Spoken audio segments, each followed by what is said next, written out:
Hi friends, இது என்ன video அப்படின்னு பார்த்தீங்கன்னா, எங்கள் குலசாமி கோயிலில் வந்து ஒரு சாமி சிலை வந்து மாற்றி வைக்கிறாங்க. அதனால் வந்து ஊருக்கு போகிற மாதிரி இருந்துச்சு. பார்த்தீங்கனாலே தெரியும், முருகர் சிலை தான். அப்படியே வந்து என் ஃப்ரெண்டோட மேரேஜும் அதே டேட்டுக்கு கொஞ்சம் முன்னாடி தான் இருந்துச்சுன்னா, அதனால் சேர்ந்து அதையும் பார்த்துட்டு வந்துடலாம் அப்படின்னு சொல்லிட்டு தான் ஊருக்கு கிளம்புவேன்.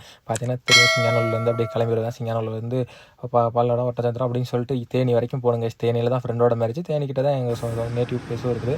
அதனால் போகலான்னு சொல்லிட்டு கிளம்பியாச்சு. போகிற வழியில் பாரத்தில் தான் எப்பயுமே ரெகுலராக அடிப்பேன். பட் இருந்தாலும் டீசல் இல்லைன்ற ஒரே காரணத்தினால நான் வந்து இந்தியனில் அடிச்சுட்டு போயிட்டேன். அடிச்சுட்டு அப்படியே அதுலேயும் அடிச்சுட்டு அப்படி ஒரு நைட்டு தான் ட்ராவல்ன்றனால ஒரு டீ அடிச்சுட்டு அப்படியே பார்த்தீங்கன்னா அடுத்த நாள் வந்து போயிட்டேன் கைஸ். போயிட்டு அப்படியே கிளம்பி தூங்க கூட இல்லைன்னு நினைக்கிறேன் கைஸ் அன்றைக்கி ஓட்டும் போசில். அதுவும் இல்லாமல் இந்த வீடியோ கொஞ்சம் எடுத்து ரொம்ப நாள் ஆச்சு தான். நான் தான் அப்லோட் பண்ண கொஞ்சம் லேட் பண்ணிட்டேன். சாரி கைஸ், மன்னிச்சிருங்க. இனிமேல் தொடர்ந்து முடிஞ்ச அளவுக்கு அப்லோட் பண்ண பார்த்துருவேன். பார்த்தீங்கன்னா தெரியும், மேரேஜுக்கே வந்துட்டேன், இடத்துக்கும் வந்துட்டு கண்டுபிடிச்சி வரவங்களோட பெரிய பிரச்சனை ஆகிடுச்சு கைஸ். ஏன்னா அவங்க கொடுத்த லொக்கேஷனுக்கு போனால் அவங்க வீட்டுக்கு போயிட்டேன். மண்டபம் பார்த்தா வேறு இடத்துல. அவங்க சொன்னது 9 மணிக்குள்ளேயே மேரேஜ் முடிஞ்சிடும் அப்படின்னாங்க. 9:30க்குள்ளே முடிஞ்சிடும் சொன்னது. ஆனால் போனதுக்கப்புறம் பார்த்தா 10 மணிக்கிட்ட தான் மேரேஜே நடந்துச்சு. நான் எதிர்பார்க்கவே இல்லைடா, நம்ம போனால் திட்டுவா அப்படின்னு நினச்சேன். ஃப்ரெண்டு வந்து பொண்ணு தான் என் ஃப்ரெண்டு, பையன் வீட்டு சைடில் பொண்ணு வீட்டு சைடு தான். அப்புறம் போனதுக்கப்புறம் தான் மேரேஜே நடந்துச்சு. சரி ஓகே வந்துவிட்டோம் ஒரு வழியாக அப்படின்னு பார்த்தா, நான் தான் அதாவது என்னோடய யூஜி ஃப்ரெண்டு தான். பார்த்தா ஒரு ஃப்ரெண்டு கூட வரல. அப்போ தான் எனக்கே தோணுச்சு, ஓகே இவ ஃப்ரெண்டு என் ஊரும் பக்கத்தில் தான், ஒரு 40 கிலோமீட்டர் தான் டிஸ்டன்ஸு. சப்போஸ் எனக்கு ஏதோ ஒரு ஃபங்க்ஷன் மேரேஜ் அப்படின்னு கூட எவனும் வரமாட்டானுங்க போல், யாரும் பசங்களும் வரமாட்டாங்க, கேர்ள்ஸ் வரமாட்டாங்க போல். அந்த மாதிரி ஒரு மைண்ட் செட்டே வந்துருச்சு. யாரையுமே நம்பணுன்றது வரல. சரி ஓகேடா ரைட்டு வரமாட்டானுங்கன்னு சரி இவளுக்காக நம்ம வந்தோமேன்னு சொல்லிட்டு பார்த்தா, ஏன்னா நான் தனியாக தான் இருந்தாங்க. சரி ஓகே மேரேஜ் முடிச்சுட்டு நம்ம போய் சாப்பிட்லாம் அப்படின்னு போய் சாப்பிட்லாம் போவேன். கடைசியில் சாப்பிட போனால் அங்கே வேறு சாப்பிட இலையெல்லாம் முடிச்சு வச்சுருவாங்க. ஒரு மாதிரி ஃபன்னு இல்லை கைஸ், எனக்கு கொஞ்சம் எரிச்சலாக போயிடுச்சு. சரி அப்புறம் பார்த்தா மேரேஜ் முடிஞ்சதுக்கப்புறம் ஒரு ஃப்ரெண்டெல்லாம் வந்தாங்க, வந்துட்டு பேசி நானும் கிளம்பிட்டேன்.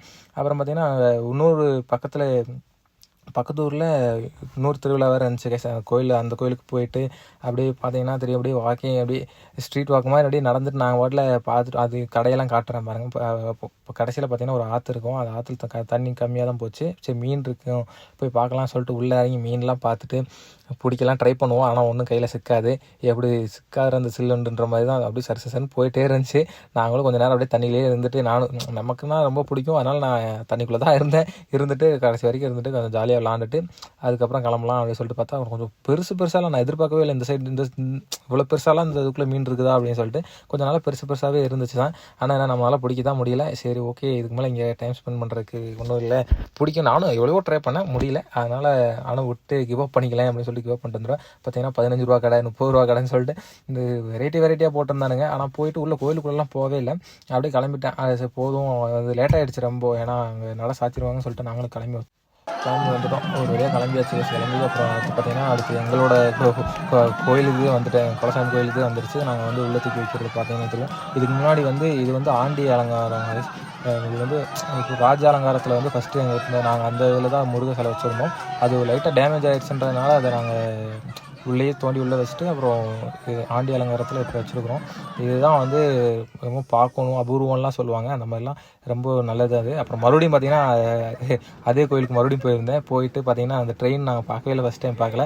அதுக்கப்புறம் பார்த்ததுக்கப்புறம் ஏறினா நல்லா தான் இருந்துச்சு. ஆனால் 50 ரூபாயோ 100 ரூபாயோ கொடுத்தாங்க. ஆனால் அதுக்கு செம்ம ஒர்த்து. அது நல்லா தான் இருந்துச்சு. சின்ன பிள்ளைக்கு போகிற மாதிரி இருந்துச்சு. என்னடா சின்ன பிள்ளைங்க போகிறதுக்குலாம் நீ போறியா அப்படின்னு கேட்காங்க. ஆனால் நல்லா இருந்துச்சு, அதனால தான் நான் போனேன். ஏன் போனேன் எதுக்கு போனேன்னே தெரியல. ஆனால் கூப்பிட்டாங்கன்னு சொல்கிற கடமைக்காக போயிட்டு வந்தாச்சு. ஒரு தாட்டி 2 தாட்டி இல்லை 3 தாட்டி வந்து போனேன். இன்னொரு தாட்டி எடுத்துக்காமல் விட்டுட்டேன்னு நினைக்கிறேன் வீடியோ. அதுக்கப்புறம் இன்னொரு வேலை என்னன்னா, அங்கே வந்து ஃபோட்டோஸ் மேலே வந்து இந்த சாமியோட பேர் இதெல்லாம் நாங்கள் வந்து அட்டை வந்து வைக்கணும். அதை வைக்கிறதுக்காக நாங்கள் அதை ஒர்க் பண்ணுறதுக்கும் சேர்த்து தான் ஊருக்கு போயிருந்துச்சு. பார்த்தீங்கன்னா என் தம்பி தான் அதை ஒர்க் பண்ணுவோம். நான் அப்படியே கூட ஹெல்ப் பண்ணுறதுக்காக போயிருந்தேன். நானும் தான் அங்கே ஒர்க் பண்ணிட்டு இருந்தேன். பார்த்தீங்கன்னா தெரியும், தம்பி தெரியும், மிஷின்லாம் அவனே வச்சிருக்கிறாங்க. அந்த ஊரில் அவன் தான் வச்சு இது பண்ணிட்டு இருக்கிறான். அவன் தான் அப்புறம் பார்த்துட்டு இருந்தான். அவன் அப்போ எப்போ ஹெல்ப்பு கேட்டானா நானும் பண்ணியிருப்பேன் பாருங்கள். அவனும் போய் சொல்கிறேன்னு நினச்சிக்கிறாங்க. நான் அதையும் காட்டுவேன் பாருங்கள், வீடியோவில் இருக்குது. நாங்களும் அப்படியே ஒரு வழியாக வேலையை முடிச்சு கொடுத்துடலாம் அப்படின்னு சொல்லிட்டு நாங்களும் பார்ப்போம். கடைசி வரைக்கும் முடிக்க முடியல. ஏன்னா அவங்களாட்டி வந்து அந்த சாமி சிலை வைக்கிறது இந்த மாதிரிலாம் கொஞ்சம் வேலை பார்த்துட்டு ரொம்ப ப்ரெஷர் கொடுக்க ஆரம்பிச்சிட்டாங்க. வந்து சீக்கிரம் பண்ணுங்கன்னு நாங்களும் அரைக்குறையாக ஏதோ பண்ணி கொடுத்துடலாம் அப்படின்னு சொல்லிட்டு டக்குன்னு கொஞ்சம் அப்படி இப்படின்னு ரெடி பண்ணிகிட்டு இருந்தாங்க. சரி நம்ம ரெடி பண்ணிகிட்டு இருந்தோம். என் தம்பி தான் பார்த்தீங்கன்னா தெரியும், பயங்கரமாக வேலை பார்ப்பான். ஆனால் நான் தான் வேலை பார்க்குறதில்ல. பார்த்தீங்கன்னா தெரியும், கடைசியில் என் கையிலையும் கொடுத்துட்டானுங்க. பார்த்தீங்கன்னா இது நான் தான், யாரும் நம்பியிருக்க மாட்டேங்க. அதனால தான் நான் தான் ஒரு தாட்டி கன்ஃபார்ம் பண்ணுறதுக்காக சொன்னேன். பார்த்தீங்கன்னா தெரியும், நான் தான் வேலை பார்த்து ஒரு வழியாக அதை முடிச்சு கொடுத்துருவேன். முடிச்சு கொடுத்ததுக்கப்புறம் எனக்கு ஒரு மேலே, ஏன்னா அவனுக்கு ஹைட்டு பார்த்ததுனால அது முடிச்சு கொடுத்துருவேன். அப்புறம் கீழே இருக்கிறதெல்லாம் அவனே பார்த்துக்குவேன். அப்புறம் அவனுக்கு வந்து அப்படியே பக்கத்துலேருந்து எடுத்து கொடுக்குறது இந்த மாதிரிலாம் நான் பார்த்து கொடுத்துட்ருந்தேன். இது எதுக்குன்னு பார்த்தீங்கன்னா, அந்த சாமி சிலைக்கு பின்னாடி வந்து ஒரு விளக்கு வச்சாங்கன்னா அப்படியே நிறையா தெரிகிற மாதிரி இருக்கும். அதுக்காக தான் வச்சுருப்போம். அப்புறம் பார்த்தீங்கன்னா அந்த கும்பாபிஷேகம்லாம் நடக்கும் பாருங்கள். யாகம்லாம் நடந்து ஒரு வழியாக, ஏன்னா சிலை வைக்கிறதுக்கு முன்னாடி யாகம்லாம் பண்ணி இதெல்லாம் பண்ணி எல்லாம் பண்ணி முடிச்சிட்டாங்க. நான் அப்படியே கடைசியில் தீர்த்தம்லாம் தெளித்து அப்புறம் நான் போய் கலசத்தை ஒரு தொட்டு கும்பிட்டு அப்படியே நானும் ஒரு வழியாக நம்மளும் பக்தி பரவசமாக இருந்துக்கலாம் அப்படின்னு சொல்லிட்டு கொஞ்சம் இதெல்லாம் பண்ணிடுவேன். ஆமாம், எல்லோரும் பார்த்தா நம்மளும் தெரியணும்ல, நம்மளும் சாமி கும்பிட்டோம் இதெல்லாம் தெரியணுன்றக்காகவே ஒரு இதாக கும்பிட வேண்டியதாக இருக்குது.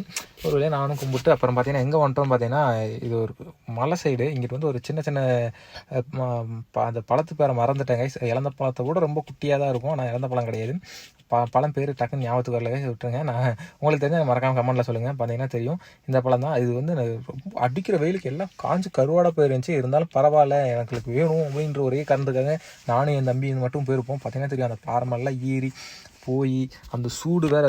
இதில் என்னென்னா என் தம்பி செருப்பு போடாமல் வந்துட்டா, நான் ஒருத்தர் செருப்பு போட்டிருந்தேன். ஆளுக்கு மாற்றி போட்டுட்டு பார்த்தீங்கன்னா அவன் காலை பார்த்தீங்கன்னா தெரியும், பார்த்தீங்கன்னா தெரியும், செருப்பு கூட போடாமல் அந்த நாய் வந்திருப்பான். சரி விடுங்க, நானும் அப்படியே முடிஞ்ச அளவுக்கு நான் கடைசியில் கலெக்ட் பண்ணது பார்த்தீங்கன்னா இவ்வளோ தான், ரொம்ப கொஞ்சம் தான். அதை கலெக்ட் பண்ணிட்டு அப்படியே வந்தாச்சு. அதுக்கடுத்து பார்த்தீங்கன்னா கொடிக்காய் வந்து வீட்டு பக்கத்துலேயே இருந்துச்சு. அதையும் பிடுங்கிடலாம், பிடுங்கிட்டு அப்படியே ஊருக்கு கொண்டு போகலாம் அப்படின்னு சொல்லிட்டு நானும் கோயம்புத்தூர் கொண்டு வரதுக்காக அவனை பிடுங்க சொல்லுவேன். அதையும் அவனை பிடுங்கிட்டு அவனை தான் பிடுங்க சொல்லுவேன். ஏன்னா அவன் கொஞ்சம் வெயிட் கம்மியாக ஆளுக்கு இதாக இருக்கிறதுனால கொஞ்சம் மேலே ஏறினா உடையாது. அதுவும் இல்லாமல் அந்த மாதிரி வேலை தான் அவன் பார்க்குறதுனால அவன் கான்ஃபிடென்ட்டாக ஏறுவான்ற ஒரே காரணத்தினால அவனை மேலே ஏற சொல்லிடுவேன். ஏறி சொல்லிட்டு அவன் தான் பிடுங்கினா. அப்புறம் பிடிங்கி கொடுத்துட்டு இருந்தான்.